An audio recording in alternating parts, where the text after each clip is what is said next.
Well, hey everybody, it's me, Cyrus. Welcome back again. This is Retro Rambling, a show where we talk about old stuff. And I know somebody, I have a good friend of mine who I met on the internet who knows a lot about a lot of stuff. Some of it's old, some of it's new. He is in the mix learning all kinds of interesting things and sharing them about entertainment, movies, TV shows, video games, all kind comic books, whatever. I mean, all his hands are in a lot of cookie jars, and the villain is always stealing the cookies. Max, what cookies have you stolen lately? Tell everybody who you are. What's up? What's going on? Who are you? I'm great, man. We met over the internet. It sounds like we're on a dating app. We met over the internet Ooh, on YouTube, talking about retro video games. I did actually take a cookie earlier. I Pick up knew some it. cookies from always on the way. Yeah, I love all entertainment. I love music, video games, movies, TV shows. Too much, in fact. I say this as a joke, but I'm kind of like a recovering addict of collecting things, collecting especially retro video games. Like I went overboard quite a few times. My pal Cyrus here also kind of enabled me a few times I have no doing idea a what few you're talking tricks. about. I got my PS5 from Cyrus. It's the only reason I have a PS5 now, because by the time they were readily available, I was already in recovery mode of not buying as much stuff, but I love it. Yeah, there's not much I don't. Current gen, I would like it more, but there's just not as many games as there used to be. It doesn't seem like I love the old console launches where you had a lot of variety in games. Now they're very, very similar vibes from the games. So I miss that part of video games. But the new systems are pretty cool too. You know what? Let's back up just a little bit. First of Back all, it up. first of all, if anybody listening to this, if Max's voice sounds a little odd, it's because he speaks through a very special mask that alters his voice to make him sound a certain way. You know how these villains are in the movies. You know, it's one of those types. No, actually, it's just he's talking to me on his phone. But that could be a good explanation for the audio, the way it sounds. I don't know. I just thought I would throw that out there. But what I want to do is just sort of back up just a little bit and say, like, let's talk about like who you are, what you do, why you do it. Okay. Like, who is Max? If nobody has ever heard of you before, like, what do you Oh, do? all right. Um. Well, I love movies and entertainment so much that the reason I started, and the reason I'm on YouTube, and the YouTube is a big part of me now. Besides my personal, my personal career, I've been working customer service years. I talk to people for a living too, so that's probably part of the reason I like talking to people online, where I could do it in a friendship way instead of just dealing with customers. But I got to a point where my family was sick of hearing my opinions on entertainment. So I went to the internet, especially when, unfortunately, I started my career on YouTube in the internet being more negative on entertainment. Hmm. Really upset because I love Star Wars so much.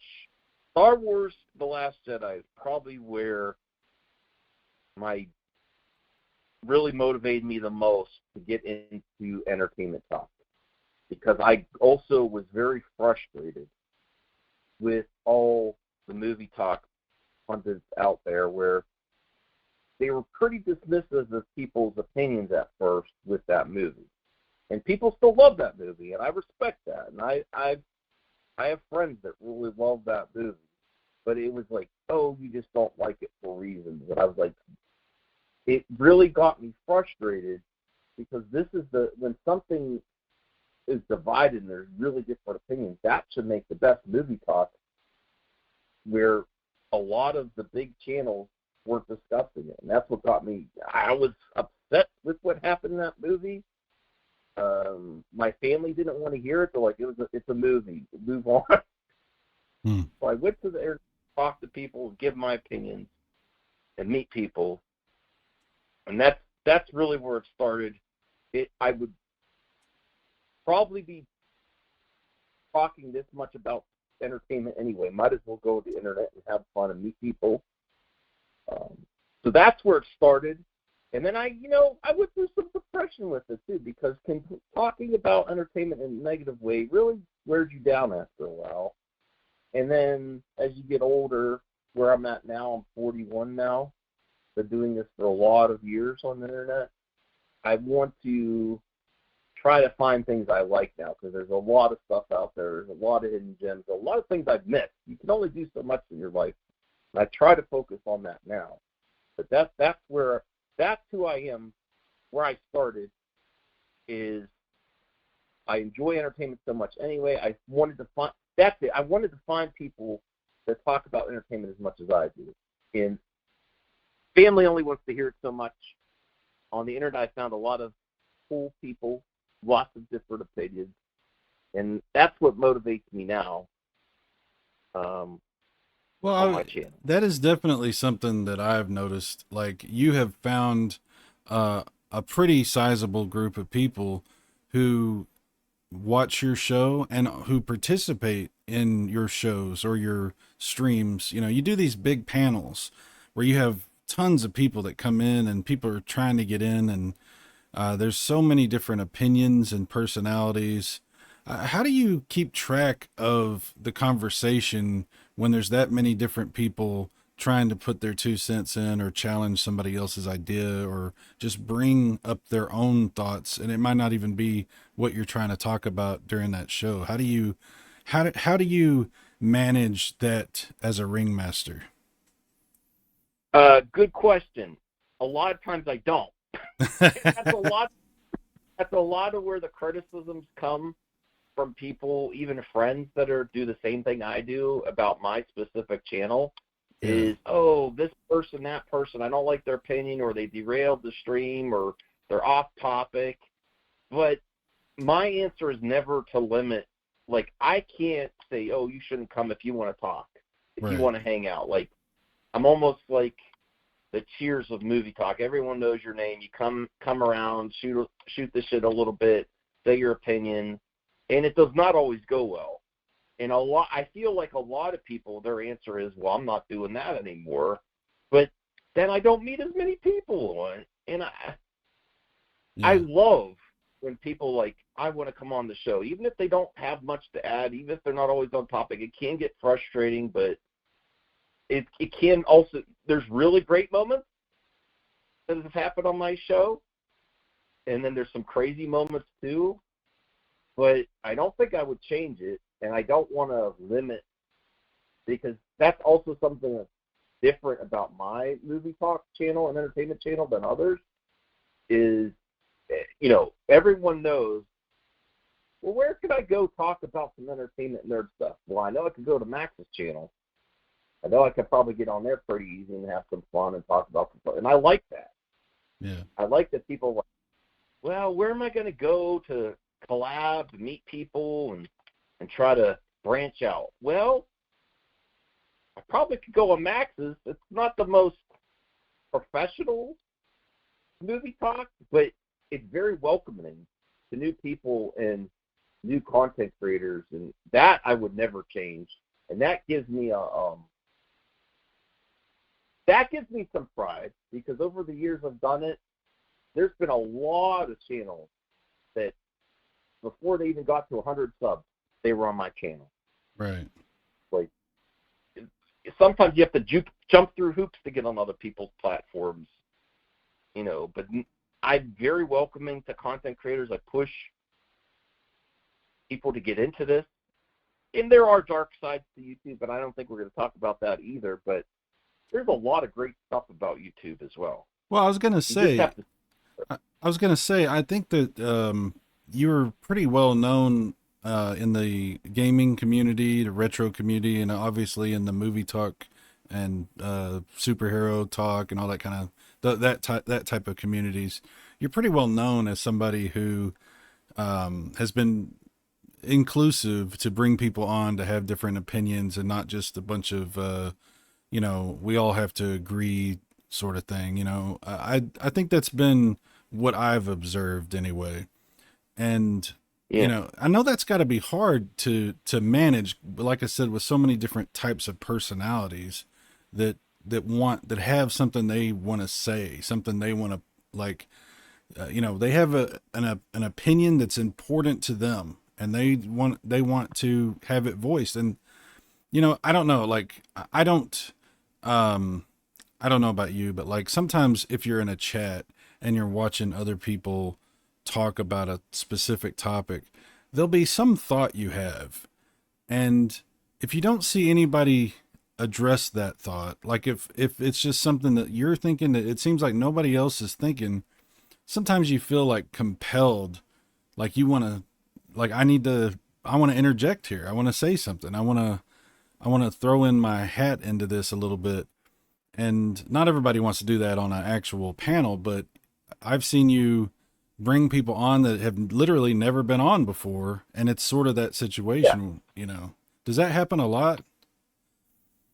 Uh, it used to happen a lot more. It still happens. Like we had someone on my stream earlier today that never. I don't think they were like. I'm like, who are you?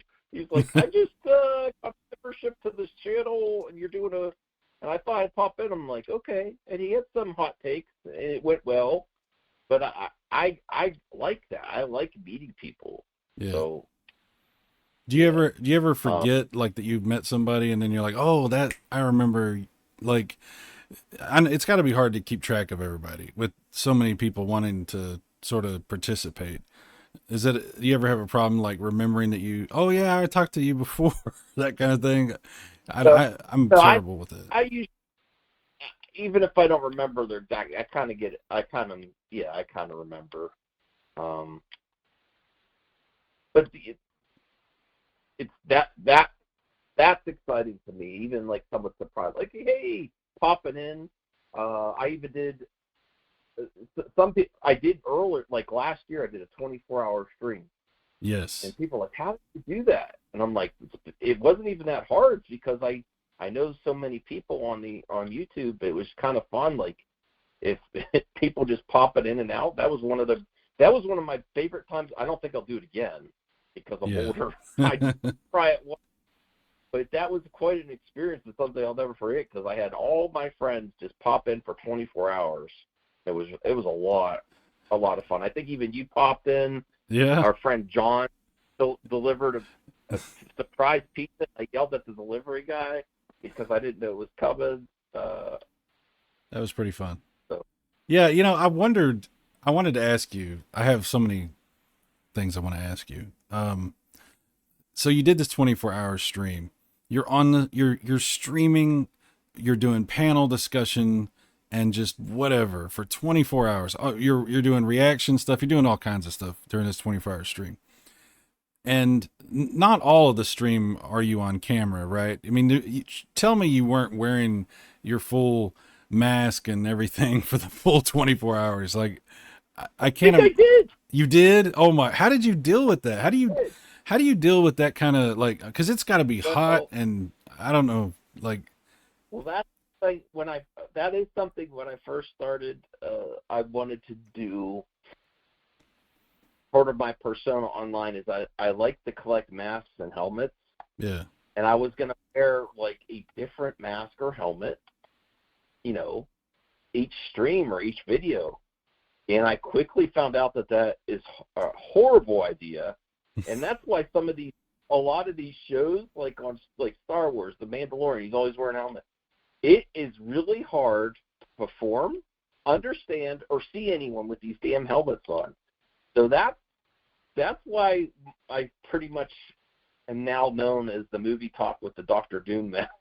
Because yeah, yeah. it's not a full mask, so it's not that intrusive on my face. It's easy to wear. I can even put my glasses over, and people also like, why are you Dr. Doom wearing glasses? That was actually nothing more than I couldn't see. You couldn't see the chat, so I tried to put the glasses over, and it worked. I was like, okay.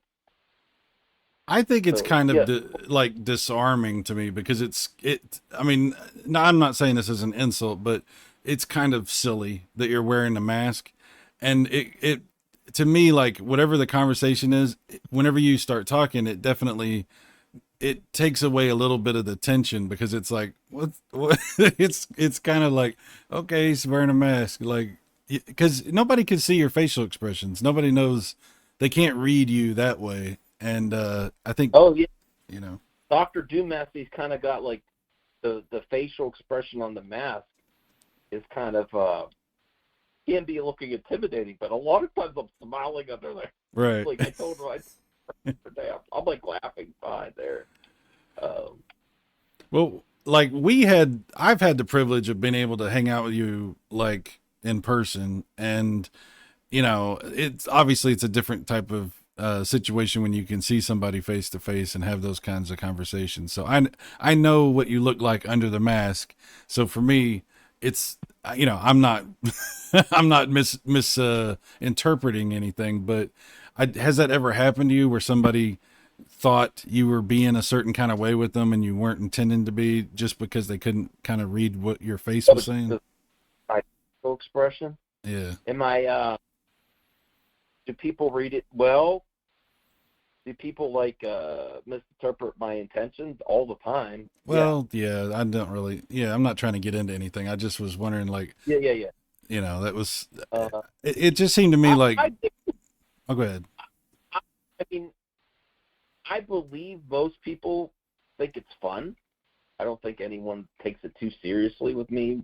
Yeah. Like, it sometimes get very animated and Mad Max. Yeah, I get very animated with my opinion.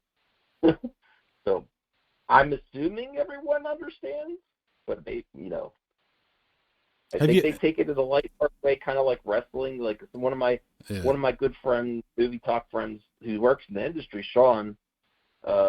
He said, I kind of feel like you're like don't lose the edge to you. You're kind of like wrestling promos or something.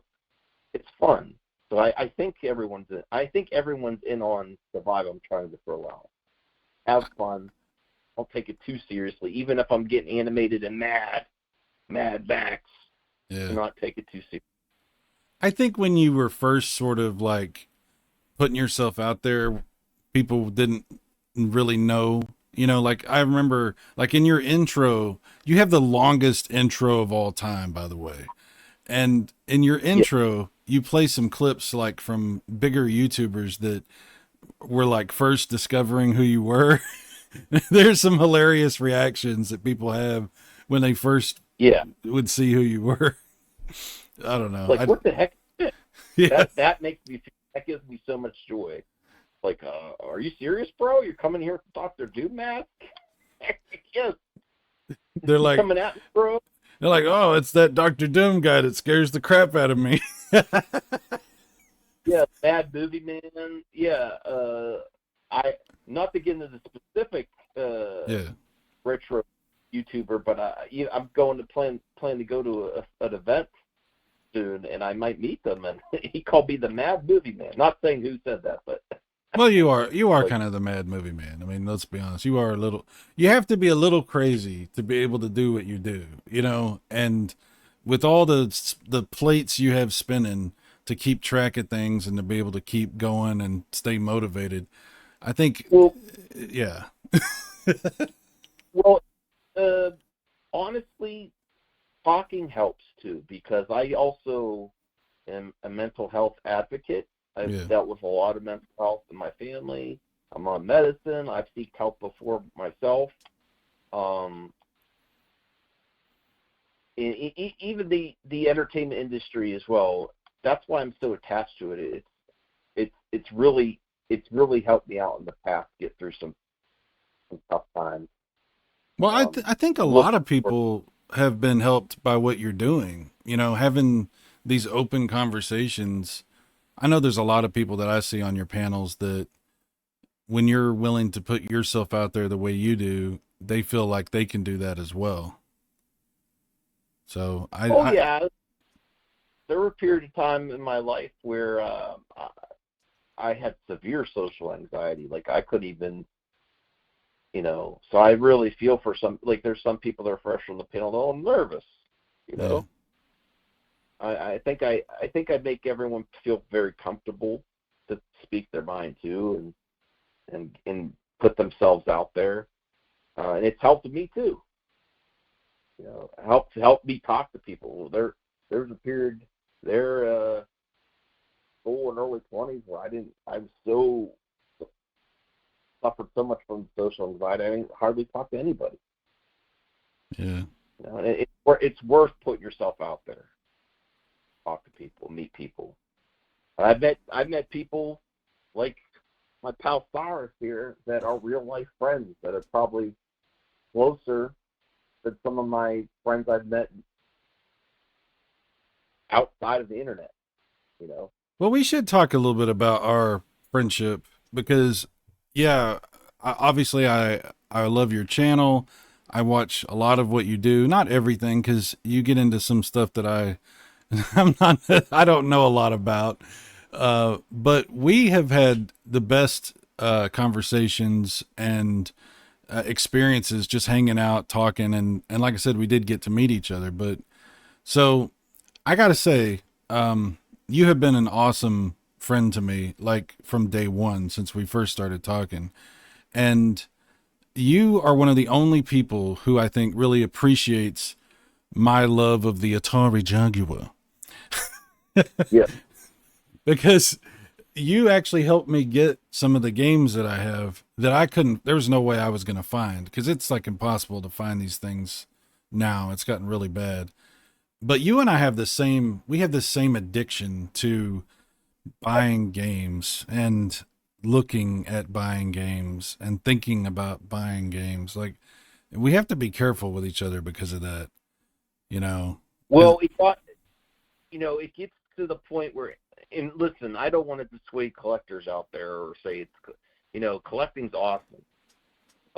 My collection, there's some things there I wouldn't trade for the world, but it got to a point where I was thinking about collecting more than actually playing games. Hmm.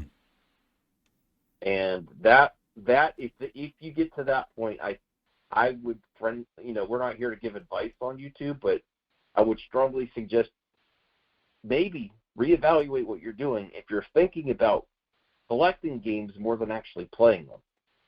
And even right now, I'm playing a game right now. Like I've embraced the digital age, especially with current gen, because I'm just like, I don't need to trying to own everything. I'll never own everything I want, and then it puts me and my family in debt.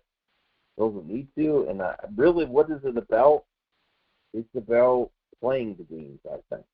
Yeah. You're not going to play them, if you're not going to act, and I think most of the stuff you have too, Stars, you the stuff that you still have, you like actively play or I plan to. But, But I got to tell you, I struggle with this like need to buy stuff, because like I've been buying another console you and I are both super fans of is the Wii U. And yeah, I've been buying Wii U games. I haven't had a chance to play the ones that I've bought recently, but I plan to. I just haven't gotten to it yet. I'm not buying them as trophies. I'm buying them because I want to play them. But they are sort of trophies too. I'm not going to pretend like they're not. It's fun to buy a thing and have it there and think about it. And it can be addicting. It can be really addicting. Like you're saying, sometimes you can get more caught up in the idea of owning stuff than actually using the stuff. It's such a weird thing that happens in your head. But well, yeah, it's not intentionally but I don't have enough hours in the day to play, especially since I've embraced my YouTube role too, and meeting people, talking to people, keeping that going is Yeah. like another job. So it's like right now, I wanted to do this interview with you because I've been wanting to get on your show. But then I'm like, I also want to game a little bit, and that keeps the dogs calm by me. Or exercise, or do some things around that. It's just like as you get older, there's less and less time in the day. So yeah, that's another reason I've had to reevaluate it. Because I do have time for gaming, but I only have so much time. How many times a week, like if you had to just guess, like on average, how many times a week? I don't know if times is really the right measurement. How many hours during the week is or I don't know. Like give me your assessment for like how much you are spending time on YouTube or preparing for YouTube, doing things on YouTube. Like how much of your time is being consumed by this?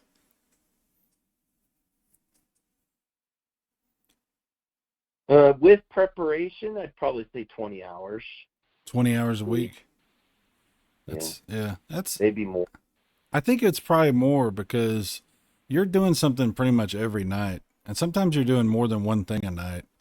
I mean, Oh, earlier, that's what I was gonna say. Sometimes I still suffer with depression, but then and I even sometimes dread, like, oh, do I really want to stream tonight? hmm, And then almost every time I get on and talk to people, even if it's a little slower night, I feel better. yeah, I feel better after I talk to people. That really helps me. It's not even just that's what it was on the top of my mind. I forgot what I was going to say earlier when I was talking about depression. Like sometimes I force myself to still get on YouTube every day, and then 75% of the time I feel better after I've done a good, an hour or two stream, talking to people, talking about entertainment, talking about things I love, you know, it's talking to friends. well, it's really So it helps. therapeutic. Yeah, Yeah. yeah, it's therapeutic. I feel the same way when I get to talk to my friends and stuff. Um, but I mean, you're doing that, and you're also doing it like a show. So that's interesting. It's an interesting combination. What's funny you're kind of saying is kind of reminding me. I remember David Letterman used to talk about how he was only happy while he was doing his show. Like while the show was on the air, he was happy, and when it went off, when it was time to stop the show, he would get depressed, like really, really depressed. And it's because you have that expressive thing that you're doing, and you're getting feedback from people, you're sharing things out there, you're using your talents. There's so many different things happening at the same time. Now I'm not Hmm. saying what you do is what David Letterman did, but it's entertainment, and you're doing a show, and you're also engaging with so many people at the same time. So yeah, there's a lot of Yeah. reasons. It's gotten to the point now where I've been doing it for so long that I don't know how I would quit. Right. Like after I watch like a movie or I play a game I really like, and I'm still trying to get people on Speedstorm. No one wants to play Speedstorm. I love kart racers, Disney Speedstorm. Hey, if anyone's listening, uh, We have to one of my play that. favorite kart racers. Uh, but I don't know how I would experience entertainment and not talk about it now. Yeah. It's, I can't. Like I'm like I gotta go talk to people about this. I can't just. We went to see Little Mermaid today, me and my wife. It was a lot of fun, Oh, really good. okay. That's good. I don't know how I would. Am I just gonna watch a movie and say, "Oh, that was good," and move on? Like that's so boring to me. Right. Like I can't be like that. For me See, to so still love entertainment, I got to talk about it now. I got to talk about see, everything. that's like with my family, we always, even back in the day, we would go watch a movie or watch a movie at home, and then we got to talk about it for at least an hour. We're having like a conversation about everything we just watched, unless it's a god awful movie, which even then we might still talk about it for an hour. But, when, as we've gotten older and sort of, went our different directions and things, you can't really do that so much. So it's for me, when I watch your show and you're talking about a movie that I've seen, and you have thoughts about it, and it makes me feel like, oh, here's that conversation that I've been missing. So for your audience, I'm sure they feel the same way you do. Like, it's great to have an opportunity to have an open conversation about what you got out of something that you just watched, or something you are looking forward to watching, even, because a lot of times on the internet, let me ask you this. I know I don't want to get into things, but like a lot of times on the internet, things are pretty negative, and Yeah. it's tough to Well, find go ahead. I don't even think it's internet. I think it's people. Yeah. Like, people listen to interact with negativity more. Like, even social media. Like, my friends say, "Oh, Twitter's bad." I'm like, it's all what you make of it. Twitter's a tool. I am having fun on Twitter right now because I just post funny memes and positive things, and I love Twitter now. But yeah, I'm sorry. Go ahead. No, yeah, exactly what you're saying though.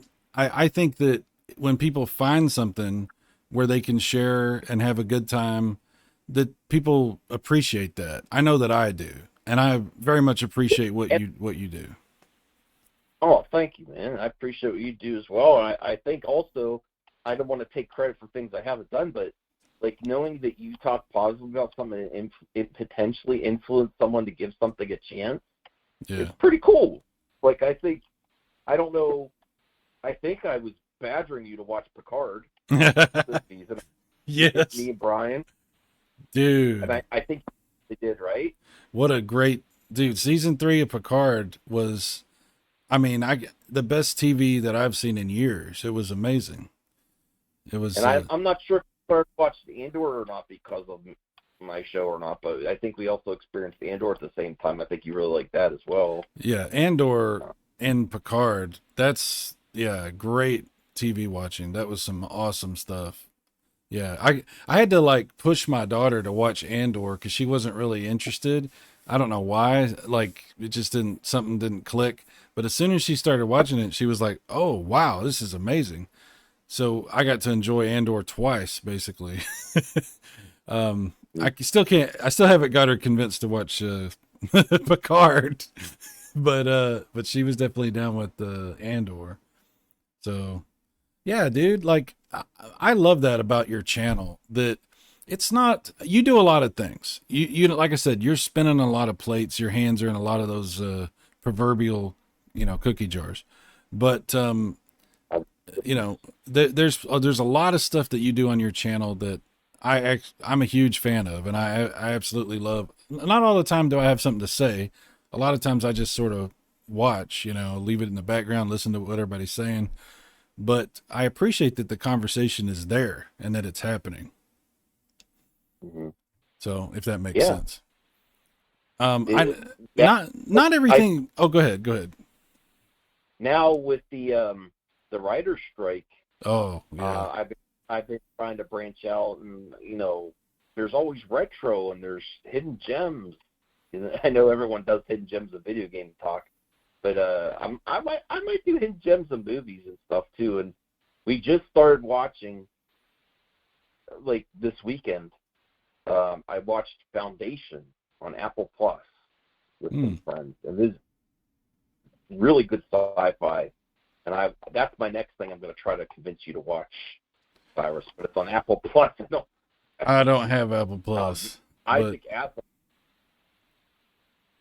Asimov's sci-fi series, really, really cool stuff. I would say it's on the level of Andor.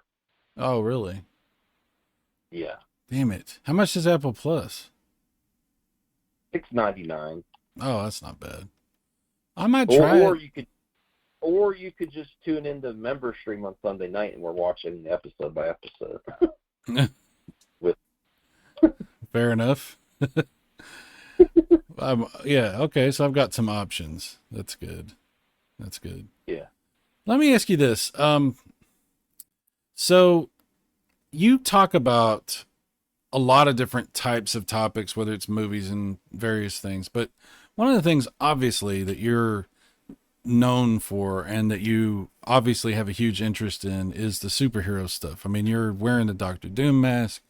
You talk about comic books and various different ways and superhero stuff, Marvel, DC. I know you're a big fan of the Zack Snyder movies and all that.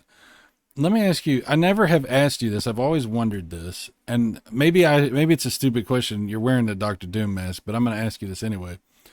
What's your favorite character from comic books or superhero movies? Like which one, if you had to pick one character, is your favorite? Oh, I really love Batman. Hmm.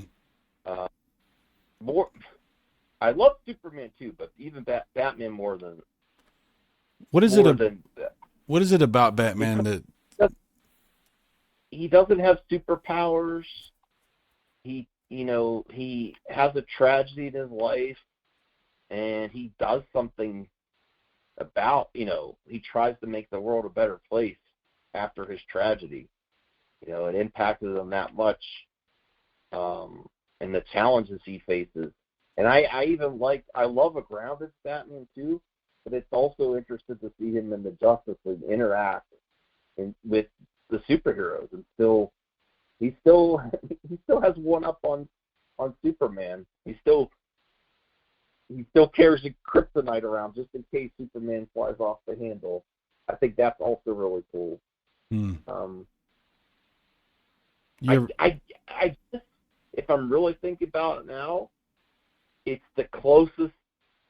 The reason I also like it is it's the closest to real life that you could be for a super. Like, no one's gonna get real superpowers or become an X-Men, but it's a little bit plausible that someone would dress up as and fight crime in a suit without superpowers. So it's like almost like it could potentially happen. Is kind of interesting too, even though it's still that person would be arrested. Vigilantes fighting crime, but that's interesting. Have you ever thought about wearing a Batman mask on your show? Yes, I want to get one. I did actually buy a Batman v Superman Batman mask, the armored Batman. Oh, I got it okay. off and my head's too big for it. And I tried to return it, and the Etsy seller refused. Oh, wow. So I do want to get a new Batman mask. Yes, definitely. So I was going to ask you which version of Batman would you go with? You talking about the armored one from the movie Batman versus Superman? Yeah. I just want to get a regular one now. I was really into BVS when I ordered it. I Yeah. still really like. That's one of my favorite movies. But I would just get a regular one that's a little bit more malleable than a stiff armored helmet. Well, which style do you go with, like the '89 Keaton look, or do you go with the more like the Go with Ben Affleck's look. Ben Affleck's look? Okay. Yeah. It seems like that That's one's the one I pretty. want. That seems like that one would be more comfortable, probably. Yeah. I'll tell you which one I would not go with because it looks super uncomfortable, and that's that Robert Patterson or the Yeah. that one looks very uncomfortable. I don't know why. It just seems like it would be hot and weird, sticky. Yeah. Yeah.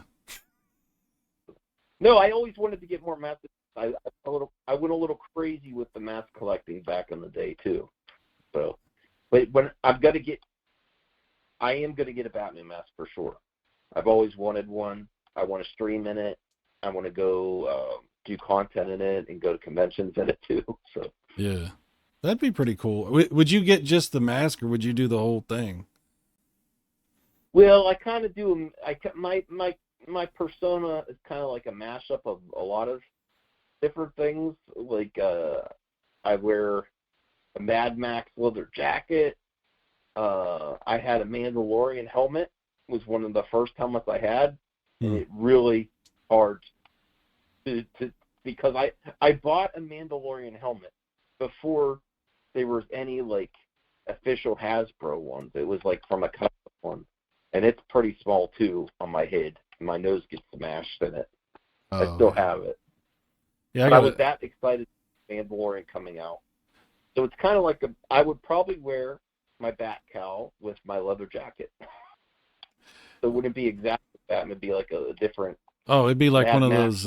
one of those graphic novel Batman spin-off things. It would be with a one-off, those one-off stories. It'd be like one of those Yeah. versions of Batman. That'd be cool. A Mad Max version of Batman, right? Yeah. That's probably what it is.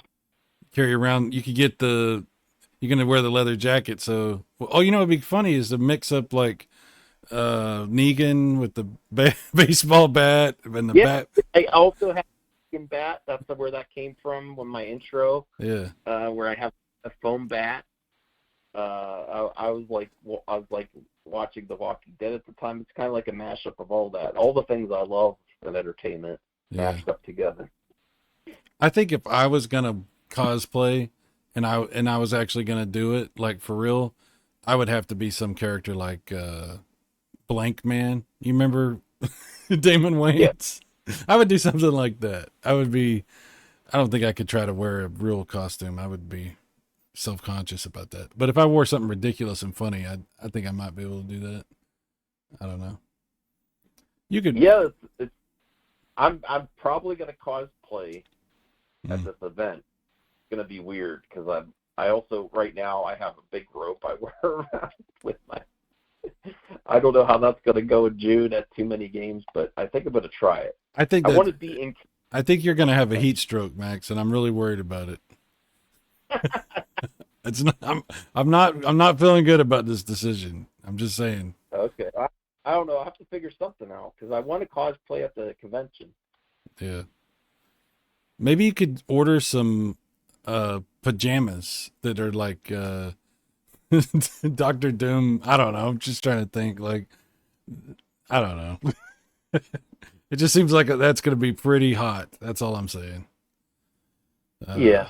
Well, I'll try to think of some options. I got something.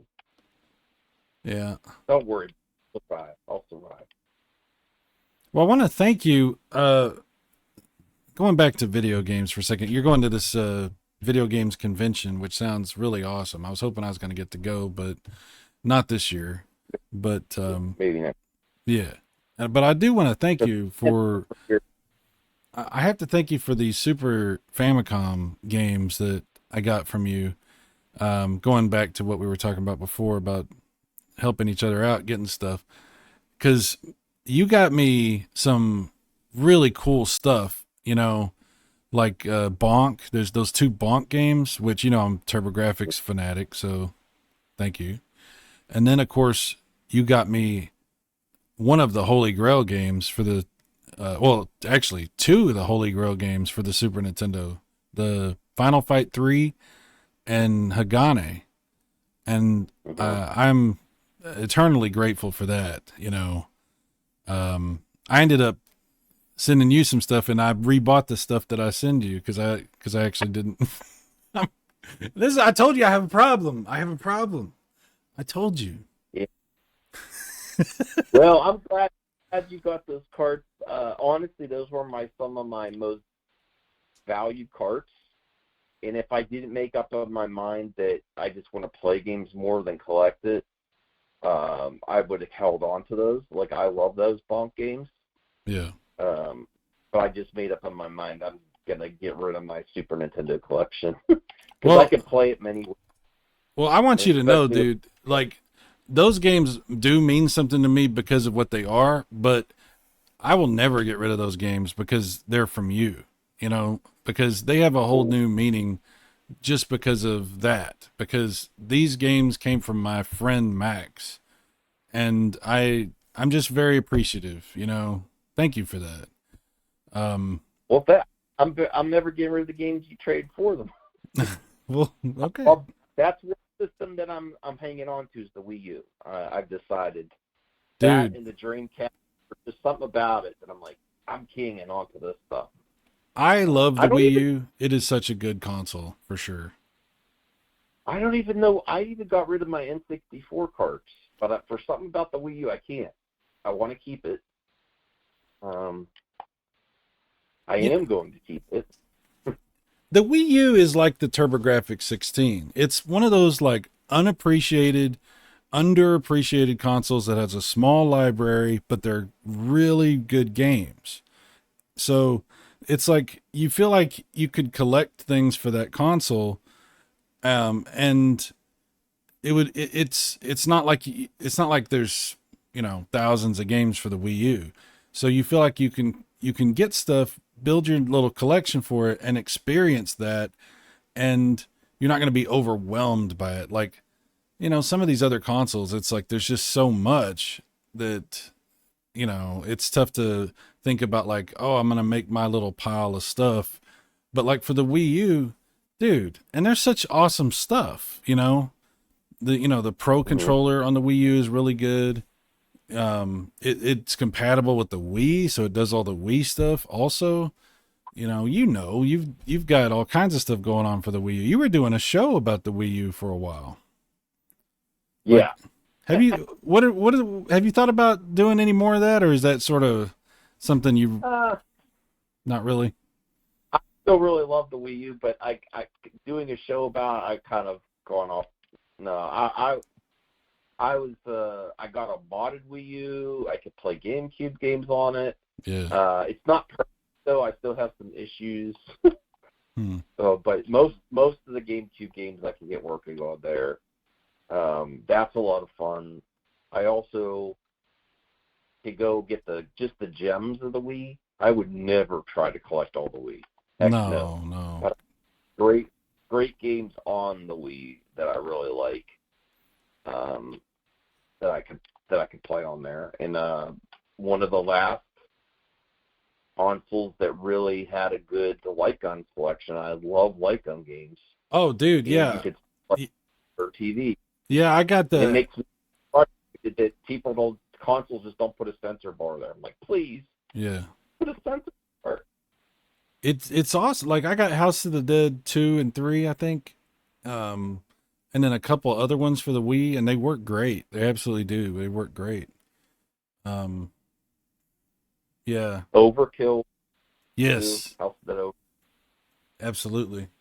What a great, There's some the Wii U is really the best of both worlds. You get, the Wii options, and then of course you've got all of those awesome games that they turned into Switch games because I actually played the Wii U more than I played my Switch yeah. because most good games on the Switch came from the Wii U.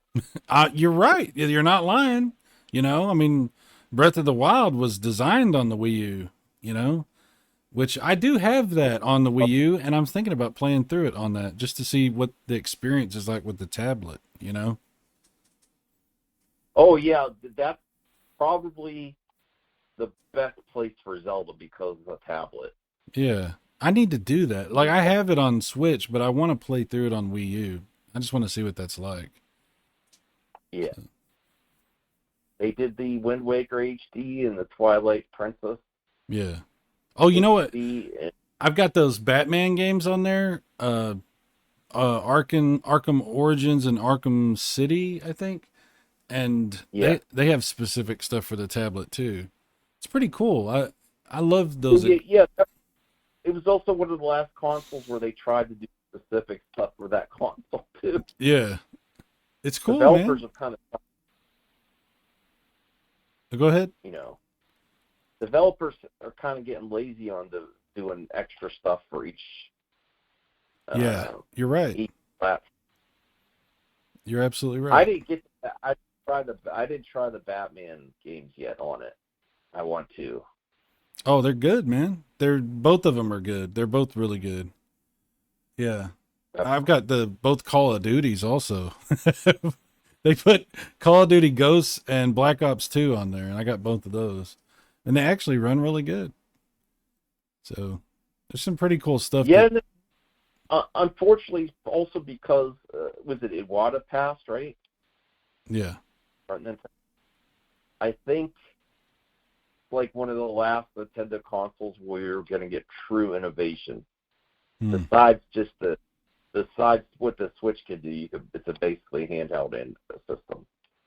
But like in the gameplay department, innovation, Right. I think Nintendo's just going to be I don't know. Maybe they will. Do you see Nintendo doing another something out the box like a Wii mode or motion control or I something really different? You pass I have again. a I don't. I have a feeling Or that I have a feeling Nintendo's going to do something a lot less flashy with their next yeah, console. I just have a feeling right. something more I conventional. think keeping the handheld and the console combined is obviously a good idea, but I just think it's going to be like a specs update. Yeah, You know, better hardware, and that's it. It's probably my so. assumption. I would be shocked if they pull something out like the motion or dual screens or something like that. I don't see, because Yeah. also developers don't really embrace new ideas anymore either. That's the other thing. I like all that weird stuff, motion control and all that, and all those weird experiments that they did. Hmm. I mean, Nintendo innovates all the time, whether it all works. I mean, some of it does, some of it really is not as successful, but they're definitely always pushing things forward. It's funny that they innovate, but they also use like lower powered hardware, you know? So their innovations are in gameplay. You know, they're not really tech innovator anymore as far as like pushing the bleeding edge and all that. I don't know. Yeah. So of the modern consoles though, like we'll include Switch in this. Like Switch, the new Xboxes, the new PlayStation, PC gaming. Of all of that, where do you really prefer to do most of your modern gaming? Um, I really like the DualSense controller. Mm. Like I like the feedback, but there's very few games that like take really good advantage of that, like Astro Boy, or some other ones. So most of the time, I actually really enjoy just playing games on the Xbox, the Series X. Oh, really? I Okay. like I like the features to connect to my friends better there. Honestly, it's as simple as I'm addicted to. I'm not good at getting achievements, but I like my gamer score always going up. I see progress every month. It's like a history of stuff I've been doing. Um, so, and the backwards compatible. Backwards compatible is a huge thing for me. Even though it's not perfect and there's a lot of titles missing, uh, just having some of those old Xbox and 360 games with better performance on this is like, it's like makes the Xbox like a must own. And I like jumping around to backwards compatible and current gen all in one console. And that's probably why some of my favorite consoles are the Wii U, because you basically could do most Nintendo. Like the Wii U was more capable than any console of having the most consoles on one system. Like even they could even do dual screen emulation on the eShop, a DS game. You could look at your Wii U pad, and then you had the Wii, the backwards compatible there. Then the PS3 had all PS1, PS2, PS3, and some best games on the PS3. So that's another one of my favorite systems. And then the Series X is my favorite because it has all those backwards compatible, and it's the game's never been better, on there. The ones that are backwards compatible. I just love going back into that library. Yeah. Okay. It's time to play the game that I play with everybody on this show. And it's Okay. called, this is the Mary F. Kill game. All right. You know how to play this game? Yes. Okay. So three things that I am going to ask you to choose. One of them obviously dies. And then the other two, you have to decide, do you marry it or do you just want to F it? And your three options, these are features of video games. Okay. The first option is the Wii U pad, the Wii U gamepad. Second one is achievements, and the third is the DualSense controller. Mary of Kill. Oh, it's hard now that you did this to me. uh,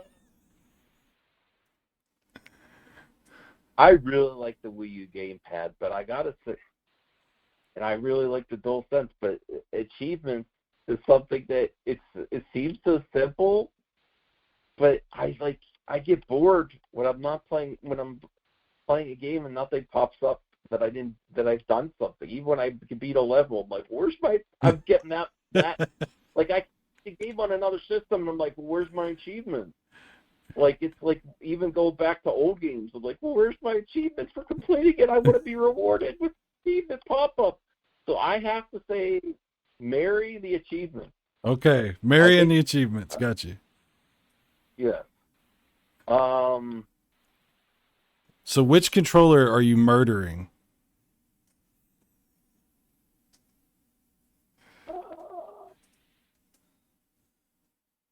I have to say, kill the DualSense over the Wii U because Oh wow. only because I don't think enough games take enough advantage of the DualSense. That's a good point. Whereas the Wii U, you Mm-hmm. could play pretty much any game on TV or off, and it functions just as it should in most games, you know? Yeah. Whereas the DualSense is an amazing controller, but it's underutilized so far to me. You know, There's one game that like Dirt 5 has some really great rumble for the dirt road and stuff like that, but no, you're right, because I mean there's a lot of games like cuz the PS5 plays PS4 stuff where you can actually use your PS4 controller on your PlayStation 5 and you're playing a game that there's a version for PS5 that like for example that Ninja Turtle collection, you know, it's the same game whether you have the PS4 version or PS5 version. Both of them will work on the PS5. For the PS4 version, you can use PS4 controllers, and you're not losing anything from playing with those controllers. I see what you're saying, but even PS5 games don't really take. There's not that many games that really take good advantage of all the features of the PS5 controller. So, and the Wii U pad is like super unique. I mean, there's nothing else like that. Yeah, in some games you like for instance, games that are like Sonic Racing all transformed. Yeah. Where me and my wife, that's another reason I like the Wii U so much, is that's the system we played the most together. Oh yeah. And when we were playing that, you could have one person on the screen, one person on the gamepad. That's like, you can't do that in any other system. Yeah, you know what I love? I was just gonna say what I love about that. What you just said is like because it is compatible with the Wii stuff also. Then you've probably got Wii controllers laying around. So if more people come over and they want to play Mario Kart or something, you've already got controllers for everybody. Mm-hmm. It's a lot of good controller options. What you were gonna say something about Call of Duty? It also makes me sad because that was a next level idea to me that the game industry never embraced enough. Is doing stuff on the pad and on the screens different. Yeah. And there could have been amazing things, especially if they kept that with a next gen console, a controller with a big screen in there. Yeah. And had something else going on there for multiplayer. Oh boy. You know, and that's like in-house co-op, not online too. That get the family together, do different things. You could have done some amazing things there, and the developers just barely dented it. What you could have done with that. I would love to see, like, you know, the one thing that I didn't like about the Wii U was that you could only use one of the tablets at a time. Like Yeah. I would love to have seen like when they went next gen, or maybe even if they could go do this later, like for their next console, like use like those little switch lights as like controllers or something. You know what I mean? Like base, Yeah. and just have however many of those you want. You know? Right. There is something there too, and I think that if it would have been successful enough, Yeah. I think they were initially saying that they were thinking about that, but honestly, I don't think that the Wii U hardware was strong enough to have two different screens and the console going to the TV with one set of data, and then certain data going to one pad and certain data going to another. But if they did a next gen console like that, I mean, come on, you could do some amazing stuff with That two would be so screens. good. Absolutely. I would love Yeah. to see that. Just use the Switch as the controller. I mean, not the real, but maybe, I don't even know. Like maybe, you know, have people connect some way like that. I don't know. Who knows? Well, it's an Yeah. exciting thing to think about, the future of what's possible, not just for Nintendo, but for gaming in general. Um, I know there's been a lot of issues with Microsoft, and, you know, Sony's got changing leadership. But yeah, I'm very curious to see what the future holds for gaming. I always thought, like, you know, the PlayStation 5 might be the last console I buy, but I'm starting to think probably not. Like this is a thing that I love, and I know that you love too. Well, honestly, after looking at the showcase, I think Sony, and I love Nintendo, but I think Sony's doing more for gaming than Nintendo is right now. Yeah. Sony's doing a lot. Honestly, They're definitely carrying yeah, the heaviest end of that load for sure. I mean, because that's what I'm get disappointed with Microsoft is they don't have a lot of first party stuff coming. Sony Yeah. still does. Sony still has all like the God of War. They have Horizon. They have Well, they keep bringing out Uncharted. they have new IPs all the time, you know, Ghosts of Tsushima and all these things, like they come out of nowhere. Last of Us, Yeah. and that they are keeping the innovation, at least in the games, to me. Like, I'll be honest, even the new Zelda doesn't intrigue me like the old Zelda did. Really. Yeah, because it just feels like open world Zelda that's more like a Ubisoft game, and nothing against those games. It's just, whoo, dog. Whew, that's the gas. Well, you know what, Max? We could talk all night about all kinds of stuff, but we probably need to wrap up here. I know the dog is, trying to. Signaling. Yeah, he's giving us the signal. How do people find your channel? How do people find what you do? And what would they find when they go looking for that? Movie Madison Entertainment. I usually stream 10 p.m. Eastern, 9 p.m. Eastern, around that time of the night. Usually there's a panel. I've been trying to challenge myself to do some more single videos, and I also want to challenge myself to do evergreen content like our pal John and you've been doing, Cyrus. Maybe do some best of or hidden gem videos and things Yeah. like that. And I want to try to do that, more of that too. But yeah, Movie Madison Entertainment. Well, I will have a link in the description if anybody's not familiar with this channel. Check that out. Obviously, I think you'll find something there that you'll find entertaining, because there's a lot of different things that you get into on your channel. Max, I just want to thank you so much for being on this show and for being such a good friend to me. You've not just because I got cool stuff from you, but, but because these kinds of conversations that we've had, and we talk all the time, and it's not a show. We don't do it for the public. It's just friends talking. It's been, I can't even tell you how much I value that connection and that friendship that you've given me. And I just want you to know how much I appreciate it. So, Oh, thanks, Cyrus. Back at you. We're going to be friends for a long time. We're going to be retro rambling in our 80s if we make it, both of us. I hope so. How's it going? Who's this? What? Remember how good the PS5 days were? What? Our phone's in the wrong ear. Hang on. Who are you? Anyway. Max, thanks for being here. Thanks for being on this show.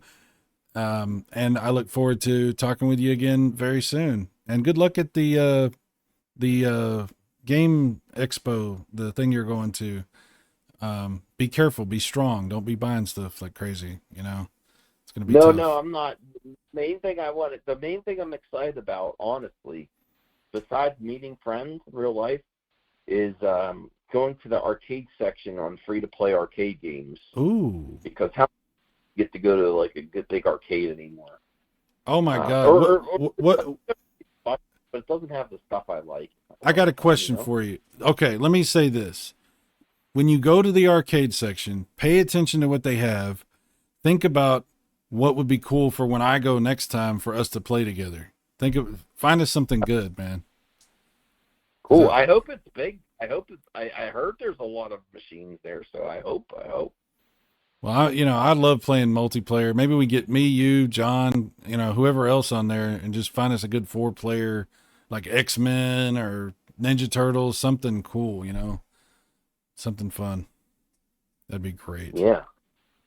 Anyways, Max, thanks for being here. Thanks for being on the show. Everybody, thank you for listening, and I will see you again soon. Thank you, Max. All right. Thanks, Cyrus. Thanks for having me. Thank you for listening. Viewers, remember to like the video and share it out. Yeah, and go check out his channel. It's in the links in the description. So, all righty. Appreciate it. All right. Thanks. Thank you for checking out Retro Rambling, an audio podcast discussion about all things retro. If you enjoyed it, then check back soon for more. See you next time.